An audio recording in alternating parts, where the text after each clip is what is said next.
Olá, pessoal do terceiro ano, tudo beleza? Mais uma semana em casa, né? Mais uma semana vocês aí, a gente aqui. Saudade batendo cada vez maior, né? Vontade de ver gente, vontade de ver sol, vontade de pegar a estrada de novo. Mas a gente tem que continuar tocando o nosso conteúdo pra frente, que é o que interessa pra gente.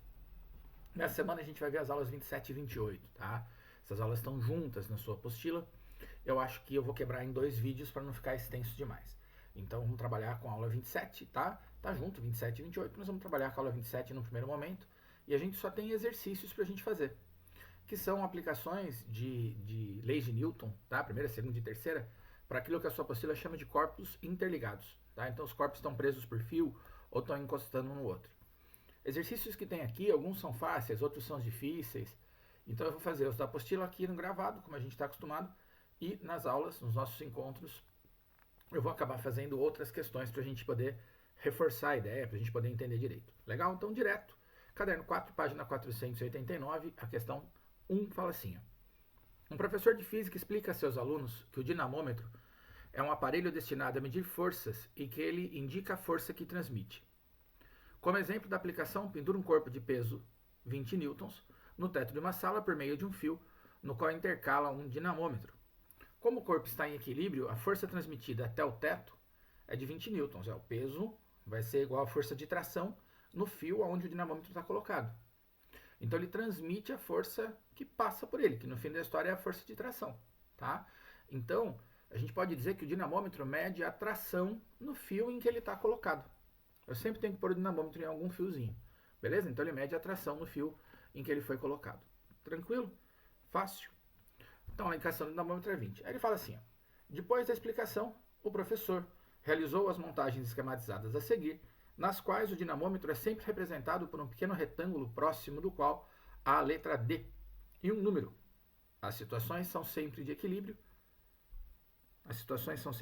são desprezíveis eventuais atritos e todos os corpos têm peso 20. A fonte ficou piquitica para mim, né? Se fica velho tem que enxergar, chegar perto para enxergar.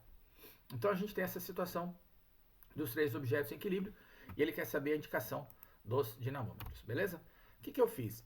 Eu desenhei esses caras na linha de baixo, né, no slide de baixo, na verdade, para poder fazer a marcação de forças que a gente vai ter aqui. Eu vou reforçar com você essa ideia. Um dinamômetro, ele marca a força no fio, a força de tração no fio em que ele está colocado. Então, nas três situações, desculpem, o que eu preciso determinar é quanto vale a tração nesse fio aqui. Determinei a tração no fio, eu achei a resposta do dinamômetro. Então, no primeiro caso, as forças que a gente tem atuando no sistema são um peso para baixo de 20 newtons, beleza? Ele falou que tinha peso. E aí para cima a gente vai ter uma força de tração. Além da força de tração, tem mais alguém atuando nesse corpo de 20 newtons? Não, né? Ele não está encostado na superfície, ele não está apoiado, né? Ele está pendurado, então não vou ter normal. Não tem mola encostada nesse objeto. Ele não é magnético, ele não é elétrico. Então a única força que a gente vai ter é a força de tração no fio. Quanto que vale essa tração? Vale 20. Ô senhor, como é que você sabe que ela vale 20? Ué, ele não falou que esse objeto está em equilíbrio? Para um objeto em equilíbrio, a resultante nele tem que ser nula. Como que eu zero 20 newtons para cima? Com 20 newtons para baixo. Ou o inverso, né? Eu tinha um peso de 20 para baixo, tem que zerar com 20 para cima. Então a tração, aqui no nosso primeiro dispositivo, nossa primeira montagem, ela vale 20. Se esse dinamômetro vai indicar a tração, a resposta é 20.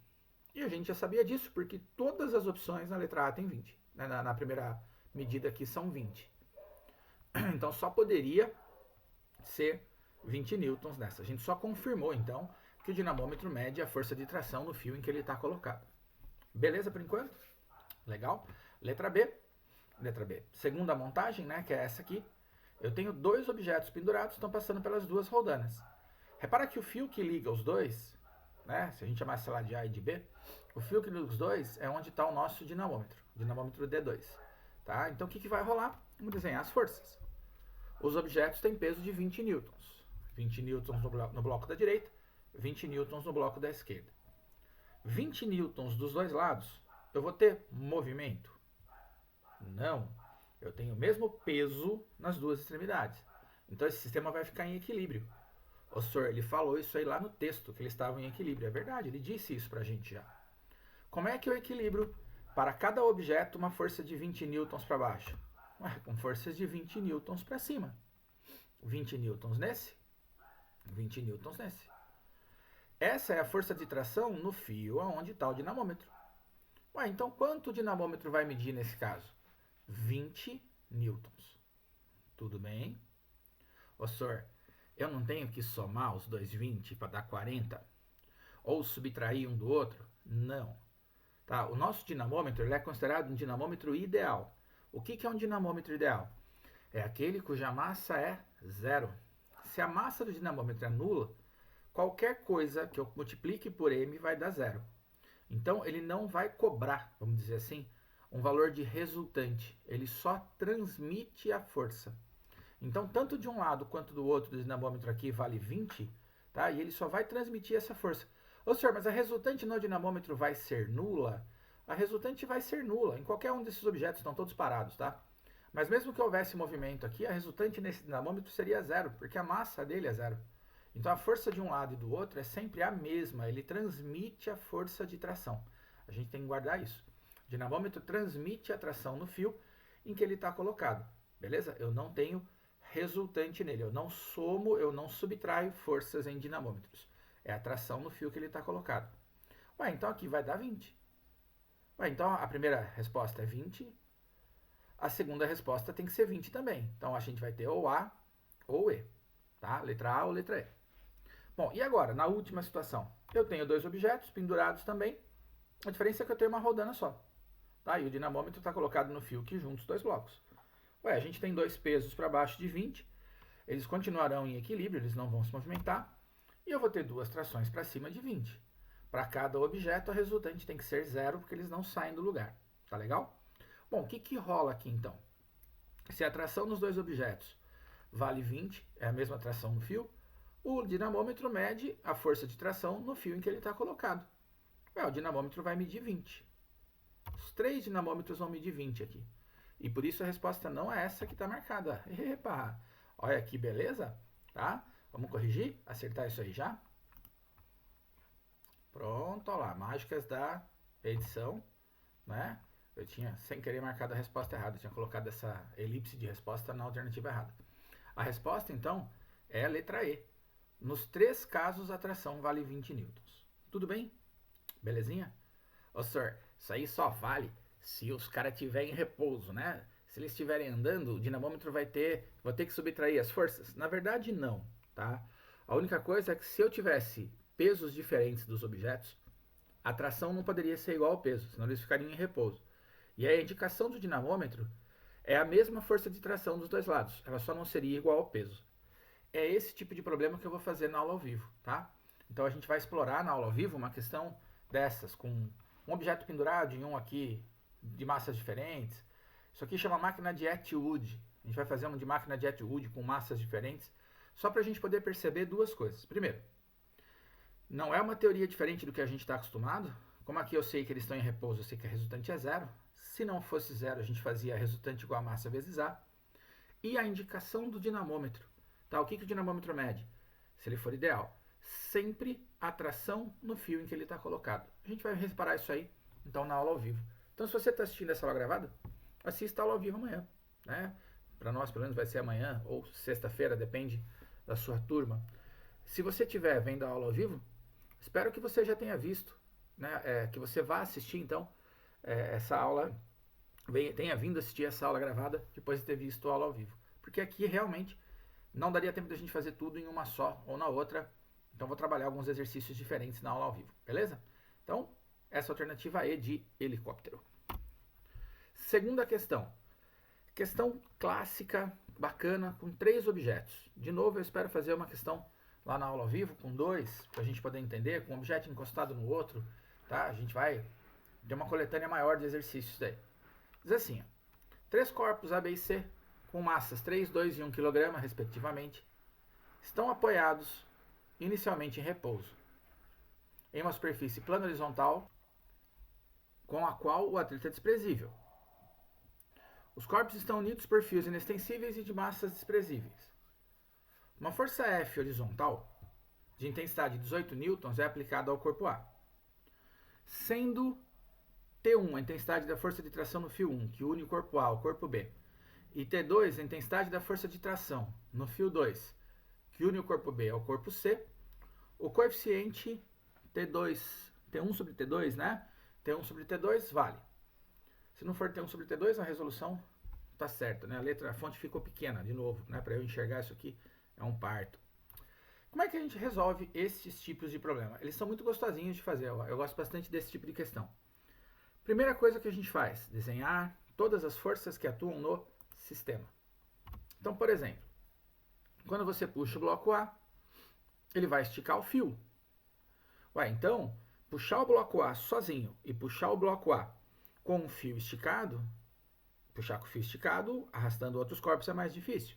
Então, existe uma tração T1 aqui para trás. Ô, senhor, como é que você sabe que a tração é T1 para trás? Lembra? Tração está sempre puxando os objetos. Então, toda vez que eu tenho um fio conectado a um corpo, a tração aponta para o lado onde esse fio está colocado. Então, se no corpo A o fio está na esquerda dele, a tração T1 tem que apontar para a esquerda. Se no corpo B o fio 1 está à direita dele, a tração T1 aponta para a direita. Não dá para você amarrar uma corda num carro e empurrar a corda e achar que o carro vai andar. A corda fica frouxa. Então, sempre que a gente fala de força de tração, a tração é puxando objetos, tá? Então, no corpo A, o fio está do lado esquerdo para a esquerda, no corpo B, do lado direito, é para a direita. Essas duas forças têm a mesma intensidade porque elas foram transmitidas pelo mesmo fio. Então, T1 aqui e T1 aqui são iguais. Beleza? Tá? Vai lá. No corpo 2, no corpo C, tem uma tração T2. Por quê? Quando você puxou o A, esticou o fio, o A puxou o corpo B, que por sua vez estica o fio 2 e vai aparecer um T2 aqui. Só aparece essa? Não, a tração sempre aparece aos pares. Ela aparece dos dois lados do fio. Ela puxa os dois objetos. Então eu vou ter T2 no corpo C, T2 no corpo B. Eu não vou desenhar nessa questão as normais e o peso, porque ia cair em cima dos textos. Tá? Ia cair um peso para baixo aqui em cima do texto da figura. Se eu estivesse fazendo ela em sala de aula, eu tivesse colocado o desenho separado, eu marcaria os pesos de A, peso de B e as respectivas normais. A gente sabe que quando a gente coloca 3 objetos numa superfície horizontal sem atrito e eu puxo para a direita, eles vão para a direita, né? Então eles não vão subir e descer. Isso quer dizer que na vertical as resultantes seriam nulas, tá bom? Não tem atrito, então não marco atrito em ninguém. As únicas forças que a gente tem, então, na horizontal são essas. Lembra, normal e peso aqui é como se elas tivessem se cancelado, por isso que eu não estou desenhando, tá bom? Como é que a gente faz para achar essas forças T1 e T2? A gente faz por bloco. A gente escreve a equação objeto por objeto. Então, por exemplo, para o bloco A eu vou escrever resultante igual a massa vezes A. Tá? Bloco A, R igual a M vezes A. Olha somente para o bloco A aqui. Ó. Quantas forças eu tenho nele? Eu tenho duas. F e T1. Normal e peso se cancelaram. F e T1. Qual dessas duas forças é a maior? Com certeza é a força F. Por quê? Porque a hora que eu puxo o A para a direita, como não tem atrito, todo o meu sistema vai andar para a direita, vai acelerar para a direita. Então F tem que ser maior. Vetores opostos, resultante é a subtração deles. Ó. F menos T1, igual a massa de A vezes A. Eu estou substituindo a resultante pela soma dos vetores, né? Vetores opostos eu subtraio, então F menos T1 igual a massa do bloco A vezes A. Vamos substituir o que a gente conhece. A força F é 18, T1 eu não sei, a massa de A era 3, porque é a primeira, né? E a aceleração eu quero descobrir. Fiquei com duas incógnitas, T1 e A. T1 e A, não tem como a gente resolver isso aqui. Então eu dei o nome de número 1 para essa equação, né? Algarismo romano 1, e vou pegar o próximo bloco. Ai, senhor, eu já teria apagado tudo isso e ia fazer de outro jeito. Prefiro fazer assim, eu vou insistir com vocês nessas aulas aqui, na gravada e na ao vivo, para a gente fazer objeto por objeto, porque é mais fácil, facilita muito a nossa resolução, tá? Então vamos lá. Vou para o segundo bloco. Qual que é o segundo bloco? É o B. Para o bloco B, resultante é M vezes A. Quantas forças eu tenho no B? Duas. Como elas são? Opostas. Qual das duas tem que ser maior? O T1. Por quê? Porque a gente falou que ao puxar o A, o meu sistema acelera para a direita. estava parado, eu puxo o A para a direita, todo mundo vai ganhar velocidade para a direita. Se T1 é maior do que T2, T1 menos T2 é igual a massa de B vezes A. T1 menos T2 igual a MB vezes A. Eu não sei quem é T1 nem quem é T2, só sei que a massa de B é 2. Então T1 menos T2 igual a 2 vezes A. Essa é a nossa segunda equação do nosso segundo objeto. Ainda não consigo resolver o sistema, porque agora eu aumentei uma incógnita. Ó. Eu não sei quem é o T2 também. Mas eu tenho 3 objetos. Você vai perceber que se você tiver 2 objetos, você vai ter 2 incógnitas. 3 incógnitas. Mas a gente resolve isso por um sistema fácil daí. Vou pegar então para o bloco C, resultante igual a massa vezes A. Quem que é a resultante no bloco C? É somente o T2. Então T2 é igual a massa de C vezes A. Professor, por que a resultante é só ele? Porque não tem nem quem somar, nem quem subtrair, só tem T2. Igual a massa de C vezes A. T2 é igual a 1 vezes A. E essa eu vou chamar de equação 3. Desculpem. Claro que você poderia pegar no lugar deste T2, colocar um A, mandar todo mundo para lá, no lugar desse T1, colocar o resultado daqui. Mas eu costumo dizer que esse tipo de resolução, ele tem um marcador de progresso, que a gente está andando bem. Um marcador de progresso, a gente percebe quando a gente soma as equações. Professor, por que você está somando as equações? Uma forma de resolver um sistema de equações é somando. E quando a gente vai somar, para dar certo, eu tenho que ter isso aqui, ó. T1 menos T1, T2 e menos T2. Se isso acontece, o meu sistema é fácil de resolver, porque a gente vai cortar esses caras aqui, ó. Se você, na hora de somar as equações, não tiver os sinais aqui corretos para você cortar, é porque você errou alguma coisa. Ou você errou o desenho, ou você errou na hora de colocar a maior força primeiro na subtração. Então eu vou repetir, eu tenho um marcador de solução. Se a hora que eu estou resolvendo as forças internas, que forças internas?